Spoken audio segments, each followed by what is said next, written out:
Salut à tous, c'est Starline. Tu trouves les MMORPG du marché fade, tu veux un MMO avec un univers riche et une direction artistique unique qui va vraiment changer la donne? Alors écoute-moi bien et abonne-toi à la chaîne parce que aujourd'hui on va parler d'Aion 2 et ça pourrait bien être le MMORPG à ne surtout pas rater en 2025. Mais avant ça, on va se faire un petit flashback de l'histoire. Alors au commencement, le monde d'Atria était un paradis protégé par le dieu Aion, avec en son centre la tour de l'éternité. Les Balor, créatures créées par Aion pour protéger les humains, se rebellèrent contre leur dieu et aveuglés par leur puissance ont voulu asservir les humains. Aion créa alors 12 seigneurs empyréens et une armée de Devas ailés immortels imprégnés d'éther, qui est l'essence même du pouvoir d'Aion.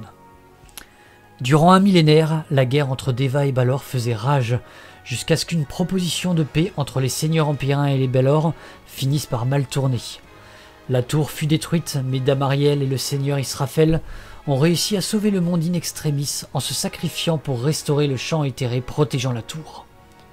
Le monde fut alors scindé en deux, Élysée baigné de lumière et de vie, et Asmodée plongé dans l'obscurité et les ténèbres, avec en son centre les restes pulvérisés de la tour d'Aion nommée les Abysses.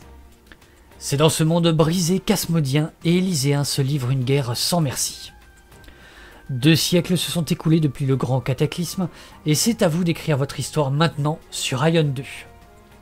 Alors Aion 2 est annoncé comme le MMO le plus ambitieux de ces dernières années. Un système de combat fluide, dynamique, nerveux et moderne, où l'on annonce qu'une prise de décision d'une fraction de seconde aura un impact sur un combat entier. Plus de 200 donjons solo, 2 groupes, 2 raids sont implantés dans Aion 2 pour les joueurs préférant le PvE. Des nouvelles mécaniques vont faire leur apparition, comme l'esquive manuelle, ainsi que les zones de compétences des boss signalées au sol afin de faciliter les déplacements en combat. Alors préparez-vous à une immersion totale et une potentielle claque visuelle avec un jeu boosté aux hormones sous Unreal Engine 5. On retrouve la bande son du premier opus avec beaucoup de nostalgie, et pour sûr, on aura le droit à une OST sûrement d'exception sur Aion 2. Le monde ouvert d'Atria sera 36 fois supérieur à Aion 1, afin de permettre une liberté totale à terre et surtout dans les airs, avec des références bien évidemment aux anciennes régions comme Eltnen, Verteron, Algard et Morheim, qui va nous mettre un petit coup de nostalgie bien sympathique. Et devinez quoi? Tout ceci avec un monde totalement libre où vous pourrez voler avec vos ailes ou montures sans limite de temps. Vous volerez ainsi au-dessus de la forêt de Moslan, du village fugitif au nord d'Algard, du site de crash du Dredgion ou bien de la tour de guet du sanctuaire.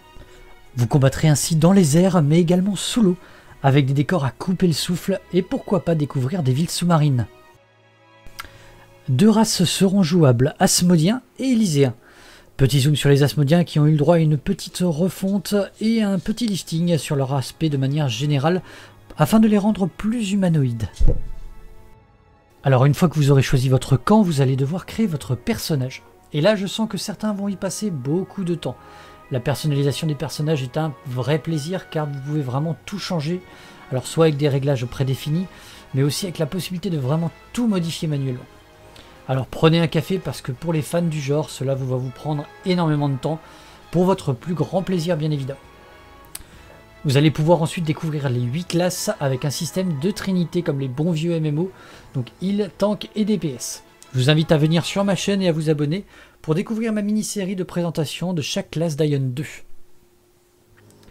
Alors Aion 2 sera free-to-play comme quasiment tous les jeux à l'heure actuelle, donc pas besoin de casser son porte-monnaie avec un abonnement. Mais rassurez-vous, NCSoft a bien confirmé que la boutique ne serait vraiment pas pay-to-win, avec des items principalement cosmétiques.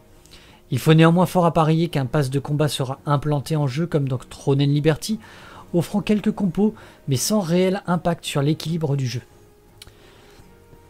Alors Aion 2 a été développé pour PC, mais sera bien cross-platform PC mobile, avec la possibilité de jouer sur mobile avec une interface adaptée et restreinte comparée à sa version PC. Alors j'ai eu beaucoup de remontées et de commentaires sur ma dernière vidéo sur le fait que la version mobile ne serait que finalement pour les mini-jeux, mais cela n'a pas vraiment été communiqué de la même manière par NCSoft. Ils ont bien précisé que le jeu permettra de jouer sur mobile, de faire ses quêtes journalières et d'accéder à l'HV, collecter des ressources, mais également effectivement accéder aux mini-jeux. Il est donc faux de dire que cela sera uniquement pour faire des choses annexes.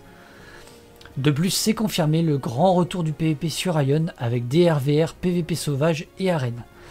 Des tests de RVR et de PvP de masse ont été effectués par NCSoft en interne fin mai avec la participation des employés d'NCSoft.